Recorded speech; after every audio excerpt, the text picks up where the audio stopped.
من قلب الرماد من تحت ركام الحرب ارتفع صوت المرأة السورية ليقول: لن نكسر، لن نهزم، الحرية هي جوهر الكرامة الإنسانية. منذ اندلاع الأزمة السورية لم تقبل المرأة أن تكون شاهدة صامتة على القتل والدمار، ولا أسيرة للخوف واليأس، بل تقدمت الصفوف الأولى تواجه الرصاص والخطف والذهنية الذكورية بصدور ملؤها الإصرار، لتصرخ في وجه الطغاة وتعلن أن الحرية هي جوهر الكرامة الإنسانية. لم تكن المرأة السورية يوماً ضحية، بل كانت ولا تزال روح الثورة وصوت الكرامة. حولت جراحها إلى قوة ودموعها إلى سلاح، وقادت مشروعاً تحررياً كتب في ملاحم التاريخ. واليوم صرختنا واحدة وهتافنا واحد: الحرية حقنا، النضال طريقنا، المقاومة شعارنا. فلننهض جميعاً ولتملأ أصواتنا الشوارع والميادين، ولترتفع الرايات مثبتة أن المرأة هي قلب الثورة النابض وشرارتها التي لا تنطفئ. إن ثورة المرأة في شمال وشرق سوريا لم تكن مجرد انتفاضة عابرة، بل كانت مشروعاً وطنياً تحررياً سعى إلى تحرير الفرد والمجتمع من منظومة القمع والهيمنة، لأنها وضعت أساساً تنظيمياً وفكرياً راسخاً. فمنذ انطلاقتها في 19 من تموز لعام 2012 من مدينة كوباني، استندت على فلسفة جعلت من الأمة الديمقراطية ركيزة لها، وفق ما طرحه القائد عبد الله أوجلان الذي اعتبر حرية المرأة عماد أي تحرر مجتمعي. من هذا المنطلق لم تكن مشاركة المرأة في هذه الثورة رمزية، إنما كانت جوهرية، لأنها ساهمت في إعادة صياغة مفاهيم السياسة والإدارة والعدالة والعلم من منظور نسوي تحرري. فمع اتساع رقعة المعارك ضد التنظيمات الإرهابية كالنصرة وداعش والفصائل الجهادية والمرتزقة التابعة لدولة الاحتلال التركي، برزت وحدات حماية المرأة اليابجة كقوة نسائية مجتمعية ومثالاً حياً على المقاومة المرأة. لم تقتصر المقاومة على حمل السلاح والدفاع عن الأرض فقط، إنما كانت ضد قمع الأنظمة الذكورية والعنف الممنهج الذي عانى منه النساء طويلاً. وقفت المقاتلات في الجبهات الأمامية في كوباني، الرقة، الطبقة، منبج ودير الزور من أجل دحر الإرهاب عسكرياً وللقضاء على الذهنية القمعية التكفيرية التي جلبوها معهم. وقد جسدت الشهيدات أمثال آرين ميركان، أفيستا خابور، وبارين كوباني، وكرم أحمد شهاب، وهبون عرب، وغيرهن من الآلاف من المناضلات أسمى معاني النضال، مثبتات أن مقاومة المرأة لا حدود لها. كان مؤتمر ستار أحد أبرز التنظيمات النسوية الثورية الساعية لبناء مجتمع ديمقراطي. يعود تاريخ تأسيسه لعام 2005 كإطار أسسته النساء الكرديات في سياق عمل فكري وتنظيمي سبق انطلاقة الثورة. هذا التنظيم الذي شكل البنية الأساسية لثورة المرأة لعب دورا محوريا في رفع مستوى الوعي وبناء الكوادر النسائية المتخصصة في جميع المجالات، سواء السياسية أو الدبلوماسية والحقوقية والاجتماعية والثقافية والاقتصادية. كما وساهم في تنظيم المجتمع على أساس العدالة والمساواة، وتجاوزت رؤيته القضايا المحلية لتشمل قضايا النساء في سوريا والمنطقة عموماً. مع انطلاق الثورة توسع مؤتمر ستار ليشمل كافة مناطق الشمال وشرق سوريا، وأصبح الحامل السياسي والاجتماعي والفلسفي لثورة المرأة. إنما ميز تجربة شمال وشرق سوريا هو تنوع المكونات القومية والدينية والعرقية، وهو ما انعكس على بنية التنظيمات النسائية. ففي العام 2013 أسس اتحاد المرأة السريانية ليشمل النساء السريانيات والآشوريات والكلدانيات، ويعكس رؤية ديمقراطية تقوم على بناء مجتمع متعدد القوميات متساو في الحقوق والواجبات. ثم تأسس في عام 2017 مجلس المرأة السورية كإطار سياسي تنظيمي يوحد نضال النساء من مختلف المناطق السورية في سبيل بناء وطن ديمقراطي علماني. وفي نفس العام ومع تحرر المنطقة من داعش بزغت شمس الأمل مع تأسيس تجمع نساء زنوبيا لم يكن هذا التجمع مجرد صرخة في وجه التهميش والظلم والمعاناة، بل إعلاناً عن ولادة جديدة لإرادة المرأة الحرة. عانت نساء زنوبيا الكثير، لكنهم تعلمن أن قوتهن تكمن في وحدتهن. اجتمعن لإعادة بناء مجتمعهم وليثبتن للعالم أن المرأة قادرة على كل شيء، وذلك من خلال قيامهم بإقامة ورش العمل والتدريب المهني والمشاريع التنموية.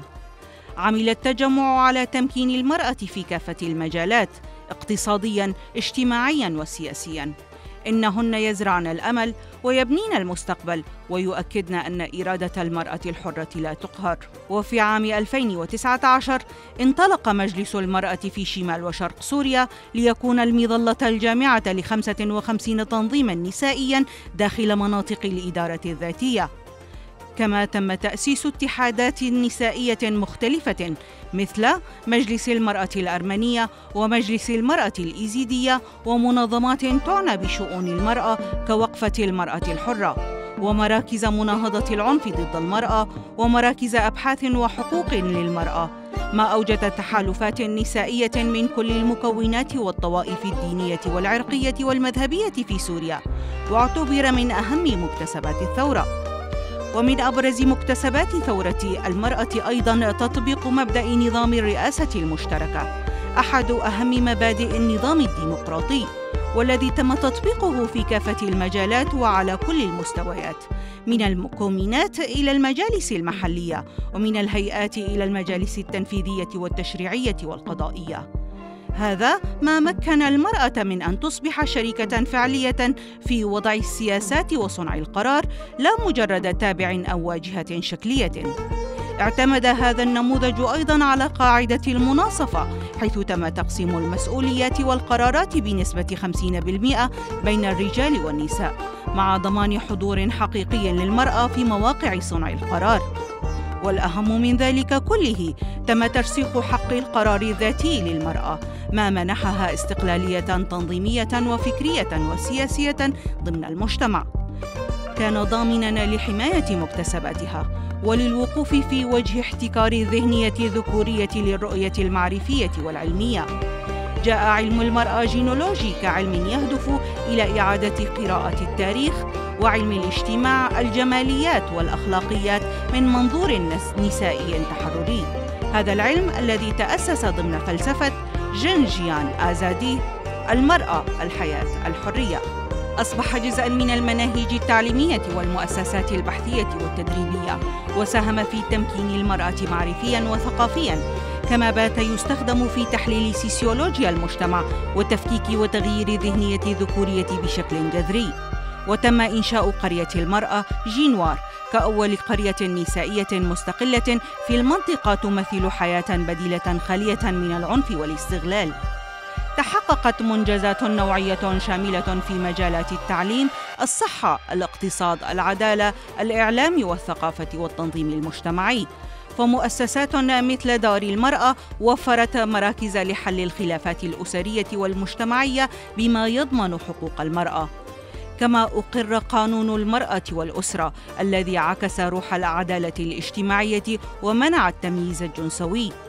وفي المجال الاقتصادي تم بناء نموذج تعاوني نسائي بيئي قائم على مشاريع صغيرة تديرها النساء، هدفت لتحقيق الاكتفاء الذاتي والاستقلال المادي كبديل عن الرأسمالية الربحية. لم تعد المرأة فقط في مواقع الدفاع والحماية، بل أصبحت شريكة في بناء السلام ورائدة في السياسة والدبلوماسية، مشاركة في كل لجان التفاوض والحوار، إضافة إلى مساهمتها في بناء العلاقات من خلال شبكات نسائية محلية وإقليمية وعالمية. فحضور المرأة في المنتديات والمؤتمرات أصبح نموذجاً يحتذى به، حيث تبنى السياسات من منظور يعكس تطلعات النساء نحو سلام عادل شامل مستدام وديمقراطي.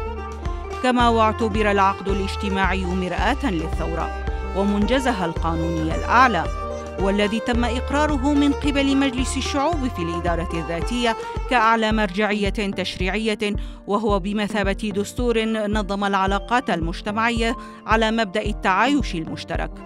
كتب هذا العقد بروح تشاركية تعددية أقرت المساواة ورفضت كل أشكال التمييز والتعصب الجنسي الديني والقومي، كما وأكد أن الحقوق السياسية الاقتصادية الثقافية والاجتماعية للمرأة بما في ذلك حقها في التنظيم الذاتي ومناهضة العنف وحقها في التمثيل عبر الرئاسة المشتركة ومبدأ المناصفة، مؤكداً أن أي قانون أو أي ممارسة تتناقض ومبادئ حرية المرأة يعد باطلاً وغير دستوري. اعتبر هذا العقد ثمرة نضال المرأة وحركاتها التحررية، وانتقالاً من الثورة إلى الضمان الدستوري والحقوقي لواقع جديد يكرس حرية المرأة كمبدأ ناظم لبناء المجتمع الديمقراطي. خلال الأشهر التسعة الأخيرة لم تعد المرأة في شمال وشرق سوريا مجرد شاهد على وقائع الحرب، بل أصبحت عنصراً فاعلاً يصيغ ملامح المستقبل، حيث ارتقت الحركات النسوية من موقع الدفاع عن الذات إلى فضاء المبادرة وصناعة القرار. كما وأن انعقاد المؤتمرات النسائية الشاملة التي جمعت الكرد والعرب والسريان والدروز والعلويين والأرمن والإيزيديين كان بمثابة إعلان واضح أن صوت المرأة لا يمكن أن يقصى أو يغيب، وأن المستقبل يكتب بشراكة عادلة. ففي السياسة توسع الحضور النسوي داخل المجالس المحلية والهيئات التشريعية والإدارية، ليتحول مبدأ التمثيل المتساوي إلى ممارسة ملموسة. أما في المجتمع فقد قادت النساء حملات مناهضة ضد العنف، وأسسنا مراكز استشارية وقانونية لدعم الناجيات. وعلى الصعيد الثقافي والتربوي أطلقت مبادرات لإحياء التراث النسوي وتوثيق قصص الأمهات والمقاتلات وإدخال مناهج تعليمية تعزز قيم المساواة والتنوع. هذه المكتسبات كلها ولدت في قلب التحديات، فالتقارير الأخيرة كشفت عن انتهاكات جسيمة غلت النساء العلويات في الساحل والدرزيات في السويداء، من خطف وتهجير واعتداءات وصلت حد السبي والقتل الممنهج. رغم ذلك لم تلتزم النساء الصمت، بل خرجنا إلى الشوارع، نظمنا المسيرات والندوات التضامنية، وأكدنا أن الاعتداء على امرأة واحدة هو اعتداء على النساء جميعاً. هذه المكتسبات كلها ولدت في قلب التحديات، فالتقارير الأخيرة كشفت عن انتهاكات جسيمة طالت النساء العلويات في الساحل والدرزيات في السويداء، من خطف وتهجير واعتداء وصل إلى حد السبي والقتل الممنهج.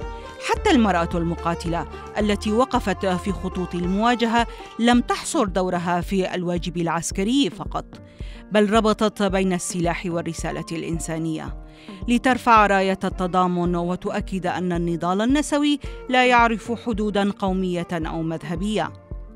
إن ما حققته النساء في هذه الأشهر القليلة يكشف أن الطريق مفتوح لمزيد من المقاومة والإنجاز، فالنضال لم يعد خياراً بل ضرورة، وصوت المرأة اليوم هو وعد المستقبل وراية الحرية.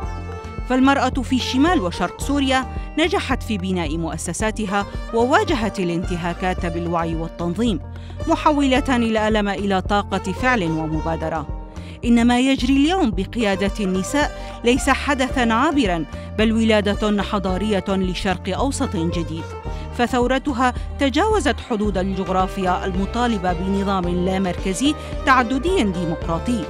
أصبحت ثورتها ثورة ملهمة للكثير من الحركات النسائية العالمية التي كانت تبحث عن بدائل للسلطة والدولة الرأسمالية. من رحم النار والدمار صاغت المرأة مشروعاً يعيد الاعتبار لقيم الحرية والكرامة، لتؤكد أنها ليست جزءاً من المجتمع، بل هي المجتمع نفسه. واجهت السبي والقتل والمجازر بصمود، معلنة رفضها للتجاوزات بحق جميع المكونات، قائلة للعالم: لن نستثنى من الحاضر ولن نمحى من المستقبل.